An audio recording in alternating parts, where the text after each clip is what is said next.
We'll start with Michael Lev, Arizona Daily Star. Aaron, whether it's the defensive line or the defense as a whole, what do you think is the key to minimizing or even eliminating some of those big runs that Colorado hit you with last week? It's a combination of both. We preach all year about, being in your gap and doing your job. And kudos to Colorado from the last week. They had some great coaching maneuvers where they kind of saw some things that we weren't prepared for and exploited that pretty hard with those big runs you saw.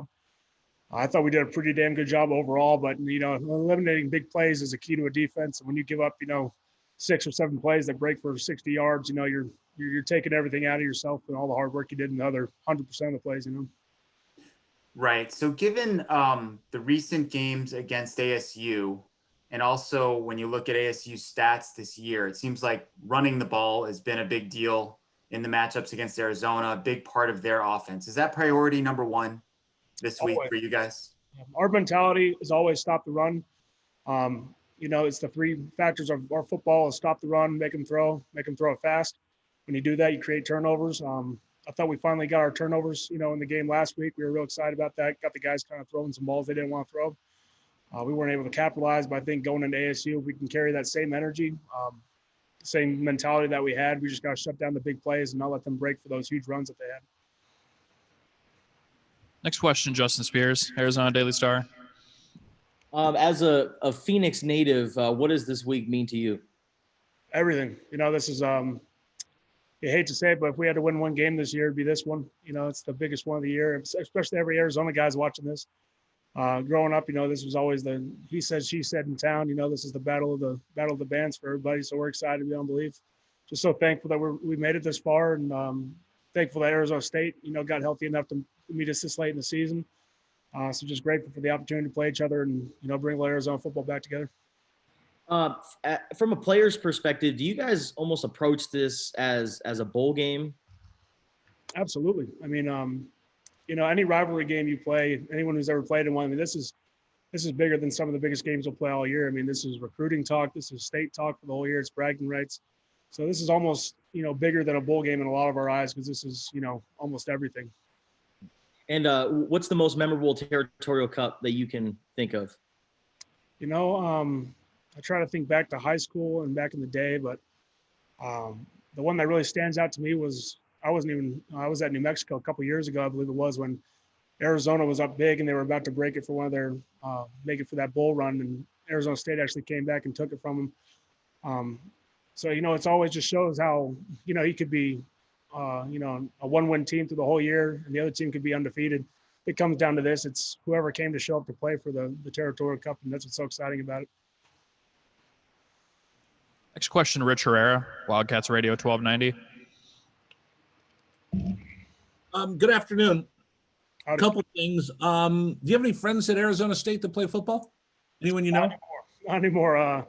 Anyone that I knew is long gone. I'm last in the Mohicans. I'm a 6-year guy, so I'm probably the last guy in my grading class or anywhere near that's still playing football. Will you hear from anybody that you know that's associated with the ASU program this week?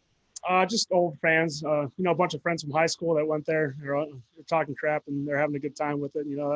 That'll always be the rivalry, and I'm glad I get to finally be a part of it and on the other team. You talked about wanting to come to Arizona originally before heading over to New Mexico. Just getting a chance to play in this game. Is it something you dreamed about, something you thought about, ever pictured yourself being in it? Absolutely. I mean, you grow up in the state as a high school player in Arizona, and you go to the Arizona camps, you go to the ASU camps, and you compete every year. I mean, this is your number one team option. So, this is the greatest thing a guy from Arizona could ask for, whether you're playing for your side of the team. And I know how exciting it is for in-state guys to be a part of. One last thing for you. You talked a little bit about cutting down the big play like we saw last week, but can you address Arizona State and the challenges that they're going to throw at your defense through the running game, through the passing game, everything? Yeah, they come out of that strong 11 personnel and they've run really well. So I think absolutely you see what we've done in the past, and exploiting that big play option, seeing what we did last week is probably going to be a target. But you can't ignore that there's a downfield factor. Whenever someone has a good run game, they switch to that play action like Arizona State does and really crease you. So it's just covering all your grounds and making sure that you're doing exactly what you pregame for and exactly what you plan for, and don't ever take a play off or get comfortable. Thank you so much. Good luck this weekend. Absolutely. Thank you, sir. Next question, Michael Lev. Growing up, your household, was it an ASU household or a U of A household? So funny story about that. My dad was actually, so I was born and raised in Oregon until I was about 6. So we were big Oregon Ducks fans, but we lived about 25 minutes from ASU. And, I've talked about before a little bit, they were kind of more the glamour and shine team, Coach Todd back there was always, a big recruiter in state, but I was always leaning towards U of A just because I had more of a recruiting presence with Coach Rodriguez back when he was there. So growing up, that's kind of where my favoritism leaned, just because I got to come out here actually when I was a sophomore in high school and come out on a visit to the University of Arizona when they played Utah. So it was a big deal for me just to have that kind of reach out from a coach here. So I was always more of a U of A guy just because they kind of showed more in-state interest. At New Mexico, is New Mexico State the big rivalry game, or is it somebody else? Yeah, it's New Mexico versus New Mexico State. It's the big one. Okay, so you faced Roy Lopez's team then. Yeah, we played them. What were the records in head-to-head games with you guys? Do you know? I only got to play in one of the games while I was there. I was injured the other 2. So I'm technically undefeated against Roy, which is what my bragging rights are against him. But we were 2-1, my team against his while I was there. I think he was 2-2. He played the year before that as well. So it was always a great rivalry. For the state of New Mexico, which is a smaller state, it was like the biggest deal. Everybody came out and just did their bandwagon with everybody on top of it. So it was just great to see. And that kind of what I like to relay, is how big these in-state rivalry games are. No matter where you go, it's state versus university, which is the greatest part to me. But Sure. So he got a sack the other day and he did sort of an air guitar celebration thing. Is that something that you guys worked on? Did that surprise you? How did that all come about? That's his deal. He's always, we talked about the off season, what his sack dance was going to be. And he's always been the rock star. And I tried to run up and, get in front of him and tried to jam out with him and get excited. But it was so awesome to finally get that first sack. And he almost had that second one on the other one. He was beating himself up, just slipped off. But he's been waiting to play that air guitar for some time now. And it was just so great to see him finally get that and pull it out. So you said you're a 6th-year guy? Yeah. Can you kind of run me through the sequence here? I feel like I'm missing a year. Yeah, so I had a really weird college experience, I guess you would say. So out of high school, I signed with Weber State in Ogden, Utah, where I redshirted. Kind of didn't feel great there, so I bounced back and went to junior college at the Mesa Community College here in Arizona. I played there for 1 year and graduated and was able to go straight to the University of New Mexico. I played there 2 years and was supposed to finish last year, which was my 5th year, but I tore my ACL in the first game and was able to get a medical red shirt, which allowed me to come back here for another year. Okay, so is this it for you then, these next 2 weeks?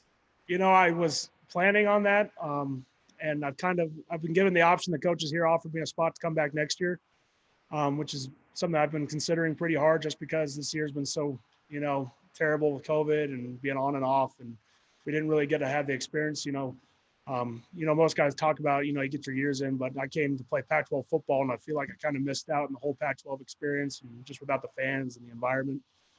So it's something I'm going to think about with this month off after we get done here and really consider. How old are you? I'm 23. So I am 23. Okay. Starting to take I'm getting some gray hairs in here, so I got to be careful. And whenever football comes to an end, what are you planning to do with your life? I got plans on plans. I want to travel. I got, I've been trying to plan out a big road trip. I want to go taste all the food in every state, with me and some of my brothers. But my big plan is, I'll be finishing my master's degree in entrepreneurship here at the end of the month. And I really want to open my own business. I've been trying to come up with a couple ideas. I've made a couple business plans to take to some venture capitalists. But with COVID and everything right now, it's kind of an uncertain time of what I'll actually end up doing with the job. So I'm just very thankful I have the university right now and a place to be. Awesome. Thank you. Yes, sir. Next question, we'll go back to Justin Spears. So you said you want to travel. Is there any particular place that you want to go to? And my parents have been on top of it too. My mom's a sweetheart and she's been waiting to get out of the country. So she's been, planning all these out of country places. She wants to go to Ireland, Japan, and go to Rome. And so I've been kind of jumping on that with her, getting excited about it. But I've never been to the East Coast. I've got a lot of football friends that told me Georgia and the South are just the football country of the world. So I got to go visit and see if it's actually all that, check out Florida. So I want to go through the whole Sun Belt, make my way up to New York, just do a whole cross country thing if I get the opportunity. And taste food in every state, you said? Everyone, I'm going to try to map it out, see where the best meal's at, and I got to give it a try before, I finally end up settling down and see what real food's like. So I got to make sure I have a good variety. So are you a foodie then? Oh, extremely. I'm a closet foodie though. I don't get on Instagram and post too much, but I got pictures on my phone where if I have a good cheeseburger, I'm taking a snapshot of it and I got to show my friends, and they get tired of it, but it's like the coolest thing to me. I get blown away. Is there a certain region that you really want to hit for food? The South, extremely. I've got a lot of teammates that played in Georgia or Florida, and they're always talking about the food down there is just completely different with Cajun in Louisiana. And they said Zaxby's chicken down there is just apparently amazing. So I'd be damned if I didn't give it a try and, quit talking up In-N-Out over Whataburger all the time. I got to really have my options squared away before I get cocky. So are you a cook, or do you just like tasting the food? I'm a little bit of a cook. Not anything fancy. I grill. I'm a big meat guy just because I work out a lot. So I do a lot of salmon and steak and burgers and stuff like that. But just food for me in general has always been a commodity and enjoyment. And hopefully one day I can put that to some good use. And I know you said, you're thinking about coming back next year because of just how this year worked out. But what's kind of maybe keeping you from coming back? I'm old. As you get older, your friends start to do things, family's starting to move away, and you feel like you're kind of, maybe you're doing this too long and you need to finally move on from it. But the key for me is I love football so much, and every guy wants to play in the league after, and nothing's guaranteed, and even that's not promised. And I finally have an opportunity to play Pac-12 football at the university that I've been wanting to play my whole life. And I'm so thankful, and I feel like it'd be a shame if I didn't give myself, every chance to play and really suck it all in before I move on. And lastly, with you growing up in Phoenix, I'm just curious, what was your overall perception of Tucson and the U of A growing up? Tucson was always kind of that oddball. I grew up in Phoenix. I only came down here for the one time when I finally got to go see a U of A football game. So I didn't really know much about it. And being in Phoenix, it was kind of like that, almost like down south cowboy area that you didn't really hear about too much. So coming down here finally to play at the university and be stuck down here, it was really eye-opening just to see how great of a community, how great of a city it is. One thing that's blown me away is just the people and the food, and the university itself has been just amazing. And it's really kind of an oasis out here in the desert. And just mention food. What's the Tucson food that you like? Oh man, I've been hitting a lot of spots. I gotta be honest with you. It's been like my favorite pastime here. My favorite one right now is Baja Cafe. I've been hitting that almost every other Saturday morning because it's just, if anyone gets the chance to hit that place, it's the best breakfast I've had there. Last question for Aaron will be Bailey O'Carroll. Bailey, you muted. Sorry, my unmute button never wants to work. I hate to deter the question from food because I'm also a big Baja Cafe fan, but I'm going to do it. So yesterday, Coach Sumlin said he thought that you guys might be getting used to, in kind of a weird way, to pumped in crowd noise or fake crowd noise. Would you agree with that? A little bit, in the sense that it's just so weird when you come out to a stadium like our stadium and there's no one there, and you kind of have the fake sound. So it's really just, especially for me who's played for the past 5 years and you're used to big stands and stuff, it's just really kind of a weird feeling that I don't think a lot of people get to see when watching our games on TV for us. It's just very different. And you hate to say get used to it, but I think it really, in our eyes, just makes us more excited for things to get back to normal and very hopeful to see people back out there again. But in the end, we're just glad to be out there playing football, I think. And how different will the lack of fans be for a game like Fridays? Like a game where that's kind of the epitome of having fans at a football game. Especially for an in-state game. You would think about this week, you'd have your big tailgates and your big trash talk and everything going on, and it's just dead quiet in the middle of winter, and it's just doesn't have the same feel at all. But for guys who play football and know what this is, and you come out and practice every day, that doesn't change your mindset. It just kind of takes more of the spirit out of it. But the want to win and the want to play and the enjoyment's still there. Absolutely. Cool. Thank you. Yes, ma'am. All right. Thanks, Aaron. Appreciate you guys. Have a good one. Michael Lev. Hey there, Michael. How you doing? Pretty good, pretty good. You had the best game of your career against Colorado. As you sit here a couple days later and reflect on it, what stands out to you the most? For me, it's just for that game, I think I could have did a lot better. there's some things that I did good, but this isn't a time for me to just feel satisfied. There's a lot of things that I can do better. As a team, we can do a lot better. And so I'm not really taking this as a win for me, but it's opened my eyes, and now I'm starting to feel comfortable playing, and that's a good thing for me. So, yeah. Sure. I was going to ask you next, but you sort of led into it. Like when your head hit the pillow, Saturday night, were you thinking more about the good plays that you made or kind of the near misses? Pretty much the near misses. For the work that I put in, I kind of would expect some good plays to happen for me, and so the things that stuck in my head were like the bad plays, things that I can just do better at and get better at. And so, yeah. Sure. I mean, the one that was the most obvious one to see was the pass down the sideline. What happened on that play? Just didn't catch it, pretty much. I don't want to make excuses for myself. Just next time I got to catch it. Sure. And then there was a run you had going toward the south end zone where you almost scored a touchdown. It was really close. And I think a few plays later, the ball ended up getting intercepted. Did someone just get a piece of you on that play? Did you just lose your balance a little bit? Yeah, he kind of got my ankle a little bit, and so it kind of caused me to trip at the end. So, yeah. So when you look at those plays and maybe like, a 30-yard run that you feel like could be a 50 or 60-yard run, what are the things that you can work on in practice or in the off season where maybe those plays turn into touchdowns? Just my acceleration, and then just my balance, stuff like that. So I won't be able to be taken down as easy, and then I can just, with my speed, just separate from defenders in the secondary. So, yeah. So how do you work on your balance? Just with off-season stuff that me and my trainer do back home, and stuff with Coach B. And pretty much if I keep doing those things, I'll just get better at it. Thank you. Next question, Justin Spears. Michael, as a offensive guy, how deflating is it when you guys are unable to execute inside the red zone, especially on the goal line? It's pretty deflating, it kind of takes a toll when you drive all the way down there. You can't really get nothing out of it. And then, in that game, the defense were getting pretty good stops and stuff like that. It's kind of in the back of your head, like we got to go score. Defense is playing good right now. Stuff like that makes it kind of deflating. And this is your second year in the rivalry. How would you summarize it, and how would you describe your experience in it? It's a lot of tradition.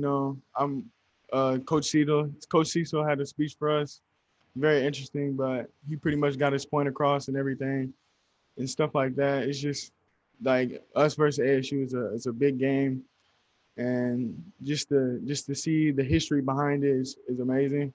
But this week we just gotta look at them as a team that has 0 wins just like we do, and we just gotta.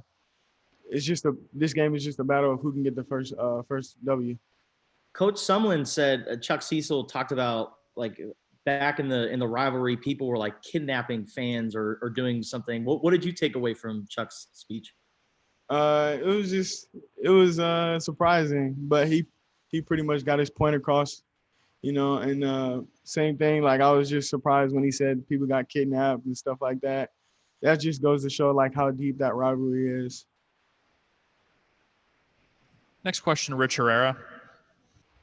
Good afternoon, Michael. A couple things. Can we talk about the quarterback, Will Plummer? Give me your thoughts, second, almost 2 full games with him, of what he's been like in the huddle and leading this team. He's been pretty calm. He's just young right now, but that's pretty much for anybody. Versus UCLA, he was just kind of thrown out there. Very unfortunate that Grant went down the first play, and I think comfortability-wise, he just handled himself pretty good, and so it's just right now he's gonna progress a lot better now. You grew up in Texas, so there's a lot of rivalries down there. Texas A&M, Oklahoma, Texas, playing in this Arizona State rivalry. What's the buzz around the team right now? What are you guys talking about as far as just knowing that this is your rival? Just win. Pretty much win. That's pretty much what we've been talking about. We just got to get a W. we don't. We definitely want to be ASU. We don't want them to get a win this year, pretty much, and just win. Okay, one last question for you. Can you talk a little bit about Arizona State, what you've seen on film and the challenges they're going to present to your offense? I think they're a good team. I think that we can just beat them with our offense, with the guys we have, and then the schemes that we put against them. I think that we're the better team, but I think they're a good team too. Great. Thank you very much. Next question, Michael Lev. One of the issues the offense has been having is third down, especially the third and long situations. It seems like other teams are bringing a lot of pressure packages. From your running back perspective in the backfield, what are you seeing in those situations? Just a little bit of miscommunication, but I think this week we got everything down packed, and I think this week will be perfect for third and long situations, just overall in third down situations. Sure. And you referenced, areas of your game where you can improve. Is blitz pickup one of those areas? For sure. Always one of those areas. That's where you make your money at. Sure. And how can you improve? When you watch the film of yourself, what are the areas where you feel like you can get better in that specific part of the game? Just technique, making them run the hump, as my coach would say. And just getting there with speed, beating them with speed and punching them so I can make contact first. What does run the hump mean? Basically wash them outside the quarterback's pocket. Okay, so just get them, sort of steer them, Yeah. make for a longer kind of path to the quarterback. Yeah. That kind of thing. When you walked on the field at Sun Devil Stadium last year for this game, what did it feel like? What was the atmosphere like? It's pretty surreal, being a part of a rivalry that big at such a young age is kind of just new for me, and I was just kind of soaking it all in, pretty much. But it was a great experience. What was the biggest rivalry that you followed or were a part of back in Houston? My high school rivalry was a pretty big rivalry. We played my senior year, we played in our first game of the season at Energy Stadium, and we had a pretty big crowd there. So yeah, that was probably the biggest rivalry I've been a part of back in Houston. What was the school that was your rival? St. Thomas. St. Thomas. Okay. Did you guys win that game? Yeah, we won. Yeah, you did. Okay. What would it mean for this season, for this team, for this program, if you were to pull out a win on Friday? I think it would mean a lot. I mean, it's unfortunate that we are 0-4 right now, but if we can just finish out the season strong, I think it would be good for our team, especially with beating ASU. So, sure. Thank you. All right. Thank you, Michael.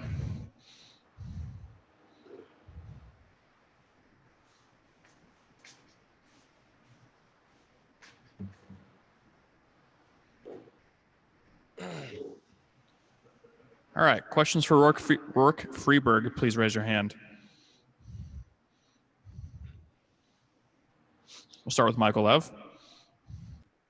Yeah, I asked Aaron Blackwell just about run defense, kind of either minimizing or eliminating those big plays. When you review the film, what are you seeing in those situations, and what needs to be done to turn, some of those 50-yard gains into maybe, 7 or 8 yard gains?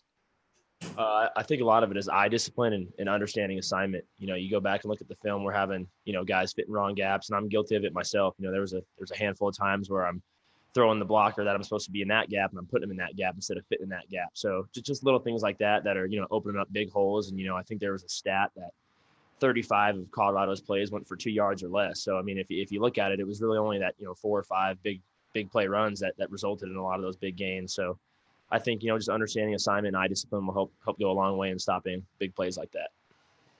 Sure. You lead the team with 3.5 tackles for losses. You're among the team leaders in tackles. You said after the USC game that you expected this type of performance of yourself, but is there any aspect of your play so far that has surprised even you? That's a tough question because, I don't want to go out and start bragging or anything, but I just feel like my ability to have an impact on this team, and make big plays. I felt, sitting on the bench for 3 years or really only playing special teams, it was going to be tough to, step on right away and start making plays. Because really I was always only focused on doing my job and ensuring that I'm in my right assignment. That way I'm not letting big plays happen and stuff like that. But at the same time, like I said in my interview at USC, I'm not surprised because I show up every day and I work hard and I make sure, like I said, I'm doing my job. And, sometimes doing your job results in making big plays. Sure. So I'd say a lot of your best plays, you kind of come swooping in from the edge. For the most part, is that a situation where you're reading the play, or is that what's called and you're supposed to blitz or run into the backfield in those situations? Typically it's when I'm called on a blitz. So, but sometimes, you just get a feel for the game, and your instincts kind of kick in. And, if you see a play like a screen or some sort of sweep or option, and I got an opportunity to go make a play, I'm definitely going to go pull the trigger. But majority of the time I'm in my assignment doing my job, and it just happens to be that the ball came my way and I made a play. On the jet sweep forced fumble situation against Colorado, which one was that? Was that your assignment, or is that your instincts? Yeah, that was my assignment. I'd initially got inside, but then in game adjustment, I was told to fit outside of that number 2 receiver. And so if you look at the play, it was almost like I was going inside and bounce outside. So I think it might have messed up that the guy who was on the sweep, because he thought I was coming inside and then I bounced outside. So just put myself in position to make a play and made it happen. Next question, Justin Spears. Rourke, how did you get your name? Well, I was obviously from my parents. They gave me that name, but Rourke meant little ruler in Irish, and I think my parents just like that. My family wanted to stick with R. My dad's name is Ryan. I'm Rourke. Then I got my younger brother Rogan, and then my youngest brother Jack. So we kind of threw that one off, but got Rourke from my mom. And were you always called Rourke growing up, or was there a specific name for you? I mean, not nicknames, but people would always mispronounce my name: Rourke, Roke, Rock, Rake. I mean, it goes on and on. I'm not sure how people continue to mess it up. I mean, you guys seem to always get it right, but yeah, I've been called endless names, but Rourke is how it's pronounced. So substitute teachers were always a problem. Oh, even my normal teachers were a problem, but mostly substitutes. Yeah, could never pronounce my name right. So you're a Phoenix guy. What is playing in a game, especially now that you're a big part of this defense? What does this game mean to you? It means a lot. That's my hometown. Believe it or not, I grew up a Sun Devil household. My mom went there, and then coming out of high school, I decided to come here. I felt like this was a better fit for me academically and athletically. But this game means a lot. I look forward to this game every year, and especially now that I have a critical role on defense, and I can make some plays to help have an impact on this game. I'm greatly looking forward to it. This is the game that I circle every year just because it means the most to me. The Territorial Cup, not to discredit any other game, but it's the Arizona games for the Territorial Cup. So this game means a lot, and I can't wait to get on the field Friday night. Next question, Rich Herrera.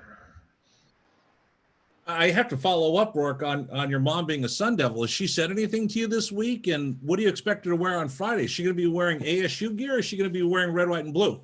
She doesn't care about Arizona State anymore. She's a full Wildcat, especially now that her boys playing on Saturdays for the Wildcats. So for her, that was just an educational deal. But she's a full blown Wildcat for sure. So there's no talk there. She's just excited to watch me play on Friday. Do you have any former teammates that are Arizona State, or any friends that go there or play there? A buddy of mine from high school, I'm not sure if he's at the team anymore, but Armand Reichelt, he walked on there. Kyle Soley, I think he's their starting middle linebacker at ASU. Him and I grew up together, went to middle school together, and played football together. So he's a good friend of mine. His younger brother, Connor. I'm not sure who else is still on the team over there, but I know like Connor and Kyle are guys that I grew up with and played football with throughout my childhood. So obviously, being from Scottsdale, you understand the significance in the state. Have you heard from anybody back home, any friends or people that that are maybe having some thoughts for you this week? Surprisingly not. I'm still waiting for it. I think it's going to come once we get closer to kickoff. Usually I got somebody who always texts me and say something every year, but so far I haven't heard anything yet, but I'm anticipating something coming probably like Thursday or Friday. So. Okay. A couple things about the game. If you can just give me a little preview, what challenges does ASU present after you look at them on film to your defense? I think they got a lot of weapons. Some young guys they got in there. I think that LV Bunkley Shelton and Johnny Wilson, two highly recruited guys that I'm sure they're going to want to get the ball to. They got a good run attack, a lot of shifts and motions and stuff like that. So that's why I go back to eye discipline and understanding assignment, because they're going to do a lot on offense that is going to try and mess with our eye progression, and we can't let that phase us. So. But yeah, I think they got some weapons on offense that we're gonna have to slow down. But I think it goes back to the run game. I think if we can stop the run game, that we'll have success against this offense. Coach, someone talked about the defense and the work that you guys have been putting in, looking for takeaways. You had 3 turnovers that went your way in this game. You talk about the work you guys have put in practice and how you plan on building on it in the next 2 games. I think it's all about at the end of the day, when that ball comes your way, you got to make a play. That's why the coaches put you on the field. They trust you and they think that, you're the best shot to make a play on the ball. So I think, in practice, we always emphasize on getting turnovers, especially when we go to 7-on-7 and in our scout team periods. The emphasis is do your job, get to the ball and make a play. So I think, Anthony Pandy had an amazing game with those 2 interceptions that came up huge for us. So I think, we look at stuff like that and say, hey, we got 3 turnovers that put us in a position to, get points and win the football game. We got to capitalize on that and, emphasize that moving forward against Arizona State. Great. Thank you so much. Good luck Friday. Thank you. Next question, Michael Lev.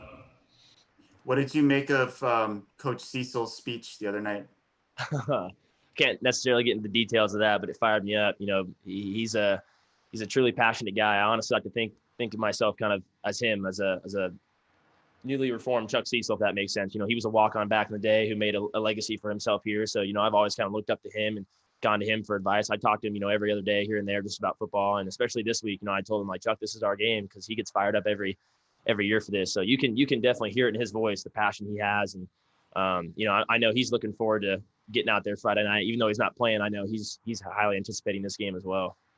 When you stepped onto the field in this game, I don't know if you played 2 years ago or last year, but what was the atmosphere like? How would you describe what it felt like out there? Yeah, I played the last 2 years. It's really only on special teams, but I mean, it's like nothing else, man. I tell you, especially 2 years ago, we were, I think, a sold out crowd almost, and playing that was really my first time in a truly filled stadium. The atmosphere was unbelievable, especially for the Arizona State game. You can just feel the intensity. You get on that field and it's loud, and it's a true battle. The Territorial Cup every year is a game that it's a true toss up. No matter what the record is or who's better than who, I feel like it's always a toss up. And then last year, same deal. Playing in Tempe, I honestly love going into opposing stadiums. I think it's one of the coolest experiences in college football. Being a guy that's from Arizona and seeing all those different places. But Tempe is always a place I love playing at just because of the atmosphere. So it's a great environment. The intensity is always there. And like I said, I'm looking forward to this Friday. Even though there's no fans, I know that intensity is still going to be there. Sure. What would it mean for this season, this program, this team to win the game on Friday?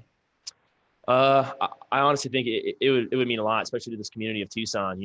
Just the state of Arizona. It's been a really weird year. No fans, and our season hasn't really gone our way. We're 0-4 right now, but I think if we can get a win in the Territorial Cup, that can set all things straight, because at the end of the day, that's one of the biggest games of the year, if not the biggest game of the year on the schedule. So I think if we can get a win Saturday, that'll help start moving this program in the right direction. Sure. You referred to yourself as a senior, I believe, when we talked to you. After the USC game, you are academically a senior, but you're a redshirt junior. Right. You come back next year. You could even play 2 more years if you wanted to. Have you thought about the future at all as far as playing and so forth? Yeah, I mean, I'd love to play. Honestly, my plan is to go to grad school and work to get a master's degree. So I'd love to. I don't want to just throw those 2 years away. At the end of the day, my goal is to play football professionally. And, I don't think I can get there unless I play those 2 years. So I'm definitely looking forward to playing 2 more years regardless. So. Sure. And Aaron Blackwell said that they basically invited him back or told him he could come back. Have you had those kind of conversations with Coach Sumlin or anyone? I haven't necessarily had a conversation, but I think they talked about, they're doing a thing on senior night for the seniors, and I didn't get that conversation. So I guess my assumption is that, I'm planning to come back next year and, keep playing for the Wildcats. So I'm excited for the future, regardless of what's in store. So I can't wait. So you seem to have positioned yourself to earn a scholarship, but you can't really go out and ask them to give you one. How does that work? How much do you think about that sort of thing? I'd be lying if I said I didn't think about it, but at the end of the day, my responsibility is showing up, working hard and doing my job. And those aren't the things I can really control. I can just control my attitude, my effort, my energy, taking care of business in the classroom. That's part of the scholarship as well, as having good grades and being able to, stay eligible. But, like I said, that's not really in my control. That's something you'll have to talk to the coaches about, but I'm just focused on getting a W against Arizona State on Friday. Sure. And one last thing for you. You mentioned the run game being the key. Aaron Blackwell said going into every game, that's sort of the number one goal for the defense. Arizona State has a 230-pound freshman back, Chip Trainum. What's the key to containing a big, strong back like that? Got to be physical. You can't let size, shy you away. I think, you look at USC, I think they had a couple of backs that were, 220 plus, and, I don't think anybody shied away from either one of those backs, and not to discredit them, good running backs, but I just think, if we can carry that over to this game, be physical and, wrap up, we can't miss tackles. That's obviously a big thing that we've struggled with, but I think when we get half of the ball and, be physical, I think we'll be just fine. Awesome. Thank you. Yep. All right. Thank you, everybody. That's all we have for today. Thanks, guys.